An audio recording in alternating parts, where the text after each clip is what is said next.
Ninguém te avisa que sair de casa pela primeira vez custa muito mais do que o valor do aluguel. Todo mundo faz a conta simples. Aluguel mais luz, mais água, mais internet. Soma tudo, acha que já sabe quanto vai custar viver sozinho. E no terceiro mês descobre, do jeito mais difícil possível, que essa conta estava completamente errada. Hoje eu vou te mostrar os custos reais de morar sozinho pela primeira vez, incluindo tudo aquilo que ninguém fala. Porque quando você mora com os pais, esses gastos existem, mas eles são invisíveis para você. Alguém sempre resolveu, alguém sempre comprou, alguém sempre pagou, sem você nunca ter percebido o tamanho real da conta. Vamos direto ao ponto. Primeiro custo invisível: montar a casa do zero. Quando você mora com os pais, a geladeira já está lá, o fogão já está lá, o vaso sanitário, a cama, o armário, tudo já existe. Quando você sai, você precisa comprar absolutamente tudo isso de uma vez, num período curto de tempo. Uma geladeira simples, um fogão, uma cama, um guarda-roupa básico, panelas, talheres, produtos de limpeza iniciais. Isso facilmente ultrapassa 5 a 10 mil reais, dependendo do quanto você compra novo ou usado, e a maioria das pessoas não planeja esse valor com antecedência, porque simplesmente nunca precisou pensar nisso antes. Segundo custo invisível: taxas de entrada do aluguel. O valor mensal do aluguel é só a ponta do gasto inicial. Na prática, para fechar contrato, você geralmente precisa pagar caução, que costuma ser de 1 a 3 meses de aluguel, mais a primeira mensalidade, mais taxa de imobiliária, se for o caso, mais seguro-fiança, dependendo do modelo escolhido. Isso significa que, antes de sequer dormir na casa nova, você já desembolsou um valor equivalente a vários meses de aluguel de uma vez só. Terceiro custo invisível: contas que na casa dos pais eram diluídas entre várias pessoas e agora são só suas. Uma conta de luz de uma casa com 4 pessoas divide o custo fixo entre 4. Sozinho, você paga o valor fixo inteiro, mesmo consumindo uma fração do que a casa inteira consumia. O mesmo vale para internet e gás, e até produtos de limpeza, que rendiam muito mais tempo quando compartilhados entre várias pessoas.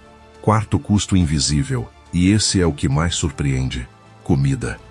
Quando você mora com os pais, a geladeira parece se reabastecer sozinha magicamente. Quando você sai, você percebe rapidamente que cozinhar para uma pessoa só não é proporcionalmente mais barato que cozinhar para uma família inteira, porque muitos ingredientes têm que ser comprados em quantidade mínima, independente de quantas pessoas vão consumir, e boa parte acaba estragando antes de ser usada. Isso empurra muita gente que mora sozinha pela primeira vez para depender de comida pronta ou delivery com muito mais frequência do que planejava, o que aumenta o gasto mensal com alimentação de forma silenciosa e constante.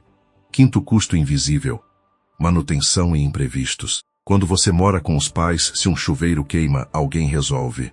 Se falta um parafuso na porta, alguém resolve. Quando você mora sozinho, cada pequeno problema doméstico vira uma decisão sua, e geralmente um gasto seu. E imprevistos desse tipo aparecem com uma frequência que ninguém espera no primeiro ano. Sexto custo, e esse é mais emocional do que financeiro, mas tem impacto direto no bolso: solidão levando a gasto por impulso. Muita gente que sai de casa pela primeira vez sente o peso da solidão nos primeiros meses, e usa consumo como forma de preencher esse vazio. Sair mais para comer fora, comprar coisas novas para decorar a casa, gastar em entretenimento para evitar ficar sozinho em casa vazia. Esse padrão de gasto emocional raramente é contabilizado no planejamento inicial, mas pesa real no orçamento do mês. Agora, juntando tudo isso, o custo real de morar sozinho pela primeira vez, nos primeiros 6 meses, costuma ser de 30% a 50% maior do que a simples soma de aluguel mais contas fixas que a maioria das pessoas calcula antes de sair de casa. Isso não significa que você não deveria morar sozinho. Significa que planejar essa mudança sem considerar esses custos invisíveis é a receita mais comum para passar aperto financeiro justamente no momento em que você mais precisa se sentir confiante e independente. O que fazer na prática antes de dar esse passo? Primeiro, construa uma reserva específica para a mudança, separada da sua reserva de emergência, cobrindo pelo menos os custos de montar a casa e as taxas iniciais de aluguel, antes de assinar qualquer contrato. Segundo, faça uma simulação de orçamento real por pelo menos 2 meses antes da mudança, incluindo estimativas de contas individuais, comida, E uma margem extra para imprevistos, ao invés de usar só o valor do aluguel como referência. Terceiro, considere dividir moradia com alguém, pelo menos nos primeiros meses se o orçamento estiver apertado.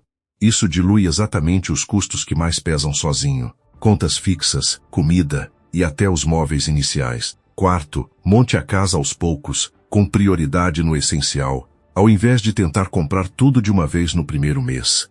Isso distribui o impacto financeiro ao longo do tempo, em vez de concentrar um gasto gigante logo na largada. Morar sozinho pela primeira vez é, para a maioria das pessoas, um dos marcos mais importantes da vida adulta. Mas ele custa muito mais do que aparenta no primeiro cálculo, e a diferença entre viver essa fase com tranquilidade ou com aperto constante está inteiramente em planejar esses custos invisíveis antes, e não descobrir eles na prática, mês após mês. Comenta aqui embaixo se você já morou sozinho e se algum desses custos te pegou de surpresa também. Deixa o like e se inscreve, porque tem vídeo novo todo dia.